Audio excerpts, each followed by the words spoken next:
Please pay careful attention to the following video, as it explains many important items for today's trip. At the end of the presentation, please feel free to ask your presenter any questions.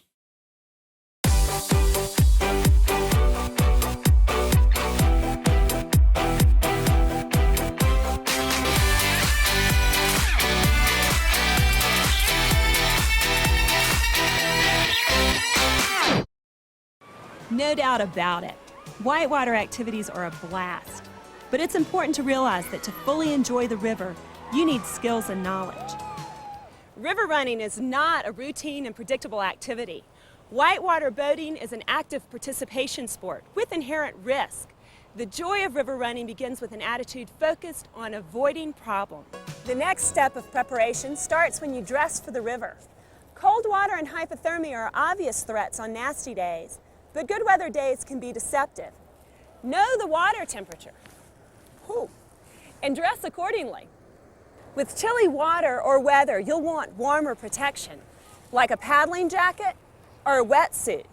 Warmer temperatures call for quick drying fabrics, but not cotton. Proper equipment is essential for river running. Your personal flotation device or PFD should fit you tightly. Fasten your PFD, then test the fit of your PFD by tugging up at the shoulders. If the shoulder straps go over your ears, then it is too loose or improperly sized. Tighten the straps to the appropriate fit. A PFD that comes off is no help, so keep your PFD on and securely fastened at all times. Footwear that will stay on your feet to protect you from sharp rocks, broken glass, and other debris is also necessary. The use of helmets vary by river difficulty, water levels, and local custom. If using a helmet, make sure it's securely fastened, is snug, and protects your forehead. That's the personality part of your brain. You'll often use a paddle to help maneuver the boat. Hang the T-grip over your thumb and wrap your fingers around it. Your other hand goes down the shaft at a comfortable distance. Be careful with your paddle. One of the most common injuries in rafting is from the paddle hitting other boaters. Rafts come in various shapes and sizes. In a paddle raft, you're going to sit on the outside edge.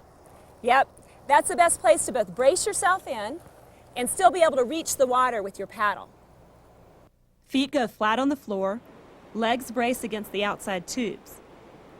It's okay to put your toes under the cross tube in front of you. Avoid stretching your leg across the boat where someone could fall on it. In this position, it's easy to stay on the raft, and you're safer in the raft rather than falling out and swimming. Typically, a well-experienced group will carry first aid kits and throw ropes. This equipment should only be used by those trained to do so. This and any gear should be tied in securely. Be especially wary of ropes. Avoid dangling sections of ropes that could become wrapped around an arm or a leg. Never tie yourself into a rope. Paddling a raft is easy if everyone stays alert and aware. Very good. Good. Everyone forward. Communication and teamwork are the key to control. Choose a leader or captain for your team. The captain will call out the strokes and set the angle of the raft by reaching the blade way behind the boat and pulling in or pushing out on the paddle. Once the angle is set, the crew provides the power. The front two people in the raft set the pace. They paddle in sync, and everyone behind them follows their strokes. The captain keeps the boat on line with a rudder stroke.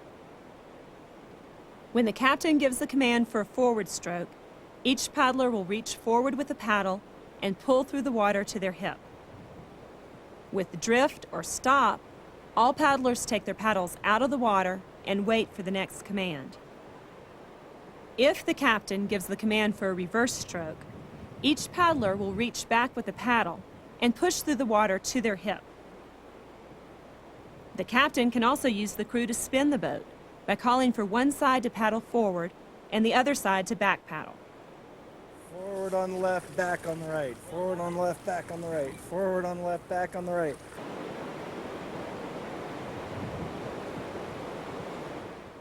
Even in the best of circumstances, sometimes people end up out of the boat. If you fall out, take an immediate and active part in your own rescue. Be aggressive. Keep your body lined up with the current so you can slip by rocks without hitting them. Use your legs to absorb the impact from rocks if necessary. If the water is shallow, arch your back to keep your feet up high. Always keep your feet near the surface, and never try to stand up in water that is deep enough to float you. If your foot gets caught, the water pushes your body over and can hold you underwater. A foot entrapment is extremely dangerous, but can be easily avoided. When you fall out of the raft, you may be able to reach the rope tied to the side of the raft. People in the raft should immediately turn their efforts towards the rescue of you, the swimmer. If you land a few feet from the raft, extend your paddle to the raft for extra reach, or a person in the raft may reach to you with their paddle. Pull yourself close to the boat, hand them your paddle, and grab the line. Facing the raft, pull down on the lines as you kick yourself up and into the boat. A person in the boat can assist you by pulling with 2 hands on the shoulders of your PFD. Or if your arms are down, they can grab you under your armpits to pull you in. If you end up further from the raft, you will need to decide whether to get back to the raft or to swim to shore. From the defensive swimming position, on your back with your feet up, you can evaluate what's next. When you see a hazard to avoid or the calm water near the shore for safety, angle your body and backstroke to maneuver there. In deeper and faster water, you may need to swim more aggressively to get out of the current and avoid hazards. Roll over on your stomach and use a crawl stroke. Keep swimming hard and get out as quickly as you can. On some types of rapids, paddlers position throw ropes for a little extra backup. If you get a rope thrown to you, grab it, then roll onto your back. Hold the rope over the shoulder away from the thrower. This will swing you into shore quickly. Do not hold the rope face first. Swimming over a strainer is an important skill to know. You want to avoid this predicament, but if you find yourself unavoidably swimming towards a strainer, switch from the defensive swimming position to head first and reach up and kick to launch up and over the top of it. A pour-over hydraulic presents another hazard. If a lot of water is going over a rock, the backwash is quite powerful. The water drops down, goes underneath, and some recycles back upstream. This type of feature can stop and hold a boat. The water is moving upstream more than 3 feet. Like in this example, you can get recycled in there if you swim. If you ever are caught swimming in a hydraulic, swim to the sides of the hydraulic where the current is rushing by. Larger vertical drops have a unique swimming technique. The idea is to ball up to avoid the possibility of washing into a foot entrapment. Let's review some essential points.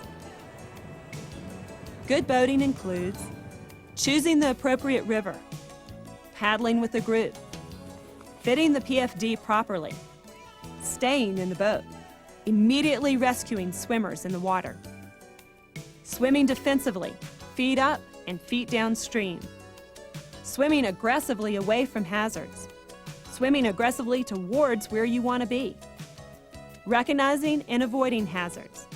Keep in mind that easier water can be great fun with considerably less risk. When in doubt, get out and scout. You must realize that there's risk involved in taking a whitewater trip. By going on the trip, you assume that risk. With proper precautions, you can have a great day of boating. Be alert and have fun out there. This video was designed to give you an overview of what to expect on your trip today. Although not shown, helmets are required to be worn at all times.